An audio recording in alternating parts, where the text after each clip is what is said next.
So this video is going to be talking about just the simple application of using scales and measurements throughout the program.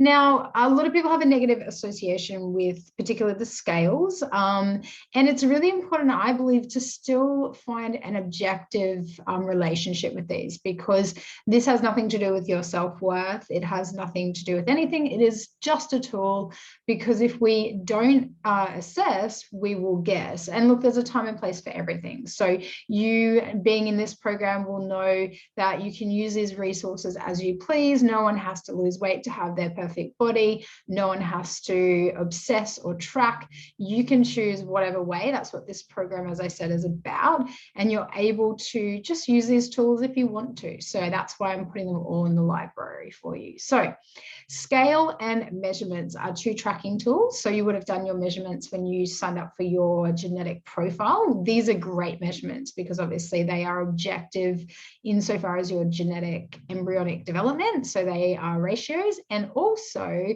when we lose body fat, we can change indicative related indicators. And also, things like the neck measurement is related to diabetes symptoms. So if that's going down, that's going to be a positive. So, but for the simplicity of this program, we'll just stick to the generic stuff, but we can couple it with our sessions with the other stuff. So always use as many avenues as you can so you can cover as many things to track, and you can see that progress is not just one or two aspects. So scales and measurements are two tracking tools that I want you to use over the next 8 weeks if you're going to do the 8-week program. While many people avoid these tracking measures due to, as we said, emotional reasons, I do want you to understand how important it is for body mastery. Now, the more statistics you have, the more you can understand where your body sits, when it's happy, when it's kind of, maybe at its other higher end. I really truly believe that this over time will allow you to master your happiness and hormones, as well as how your body looks, which is just a byproduct of a lot of positive things. So quite simply, if you're not assessing, you are guessing. As I said before, this is why it's imperative to use the measures suggested. These should allow space to remove emotion. If you have only ever used the scales in the past, these are your guidelines and they're not forever, but you will thank yourself long-term for committing to these. I promise you. So the first step is right before you begin the program. What I want you to do, first of all, is weigh yourself. Now, you may already have done that recently, or you might not have done it in a while. So just do that. And then I also want you to use a tape measure, measure your waist and your hip measurements. If you have access to a DEXA scan in your area, this would be a great measure as well. Not something mandatory, but again, covers body composition and things that make weight less relevant and less emotional for some people. So I think there's a lot of reasons that are actually logical as to why we can be emotional about our weight as well. So when you understand the big picture, which is what I'm doing in this program, educating you, you can put these all together collectively in a really healthy manner. So you'll also be asked to take before photos. Again, remove the emotion and accept the current reality and focus on why you are here. By now, you will be choosing this program because you've decided to make a change. Many of my clients, both men and women, do still have a delicate relationship with the scale, as I said. So you need to move past this.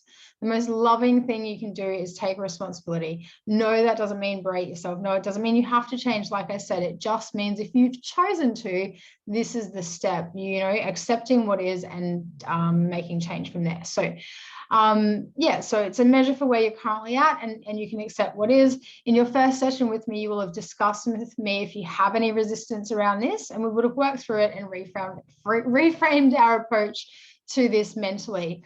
The fact that you have chosen to do this program means that you're ready, so don't back out on yourself. If being upset in a moment about a number is something that you feel would be an obstacle, use the WHIP process to neutralize this. And remember, this is a structural process, not a personal. So this is the journey where we get to take these emotional points where we may back out and give up and go past them. So imagine if you're in the same position that you're in now in a year's time, but you said you wanted to change, and then you wish you could have just accepted what is, got on with it and pushed through this. So I'm here to help and support you with that. What I'm saying is square up and not get on top, don't give up on your dreams before things, you know, they may get more out of hand. So do it now, you know, do this now. You chose this for a reason. Every reason might be an extrinsic reason, like the weight or the body composition or a health issue. But the intrinsic reason will be something that shows up for you, and it will be beautiful, as you know. So think about something you've achieved in the past that through the journey, it might not have been easy. And if you had have given up, what you would have missed out on. So remember, these mean nothing to you personally about your own worth. They are just a measure. Everyone is unique, and it is only you against you. And this is the beauty of the program. Everyone's measurements. That's why you need to know what yours are, just like you need to understand like your calorie, energy balance currently as it changes and just as time goes on. So your health markers are as important as your weight markers at various times. So focus on your decision, the end result you are after, and again, accept and don't resist your current reality. So let's get into why this is important. So why these measurements? Because they work. They assess what matters in this program, and they are able to be consistent over time. So knowing these stats coupled with your overall approach is the key to finding and knowing your winning formula to body mastery. So when you know, you don't have to hope and guess. Now, a lot of people say, I hope this works. I wish this would work. This is what this process is about. Your certainty comes from the journey. So understand you're not supposed to be certain maybe at times. But you can switch that, and this is how you will accumulate the certainty and become confident. So let's go through each measuring tool. So tape measure, waist and hip. So with tape measurements, first we want to do the hip. So the hip is going to be the widest part of your body. So get your hip measurement, stand your feet together, and then you'll find the widest part of your body and go around the hips. That's measurement number one. When you do, write it down. You can write this in your notes. You can use the spreadsheet that I've provided. So that'll be your daily statistics, whatever the centimeters are, and then document that each week. The second measurement is going to be your waist. This one is definitely daily. So I just want you for this to put your finger on your belly button and find and wrap around and get your waist measurement. So again, write that down. So each day you're going to write down your waist and hip. End of the week for the hip, or you can do it daily, but definitely daily for the waist. This will be a really key marker, especially for certain body types. And then weight. So then also the scales. So get a good set of scales, put them in the same spot, weigh yourself at the same time. So the scale is, again, a tool to track progress, or at least give us a bit of understanding where you're at. The thing with the scale is we don't want it to go too high and we don't want to get it too low. So it's just merely a tool for us to assess your progress and also help us if you're plateauing. This will give you more information along your journey on what to do and feedback on your current application. So as I said in the macros and calories videos, this is just an algorithm, but this will combine with real life feedback. So again, over time, this is where your certainty will come from about your ranges, and combined with accepting your genetics, you'll create the perfect set point for you. Remember, this is only one aspect of the assessment, and it is to be viewed collectively with other tools. So don't get fixated on it. Women particularly, we have many fluctuations. You'll see by jotting this down daily that over time we want the week's average. So with the scale, how will you actually do it?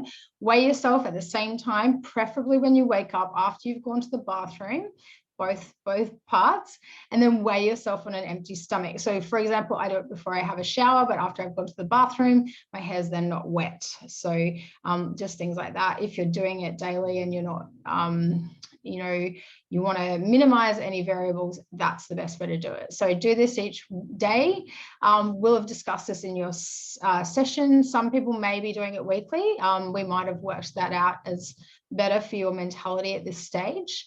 And maybe it's the waist daily. So I've had clients where we've done their waist measurement for the first month or first few weeks. I suspect if you're in this program, though, you're doing the 8 weeks and you're going to go all in. But sometimes we will have a strategy for you specifically. So I'd always suggest if you can objectively do the daily, it gives us a weekly average, and that can actually work in your favor. So for example, you might weigh at the end of the week, but you might be holding fluid that day, period, what you ate, might have been a refeed, post refeed. This could have added some fluid. So yeah, it can be for many reasons, and it could detract from your week's average. So if you've got every day, we can divide that up. So both the weight and also your measurement data, you will track in your biofeedback sheet, which is what I mentioned earlier, that you will fill out for me each week.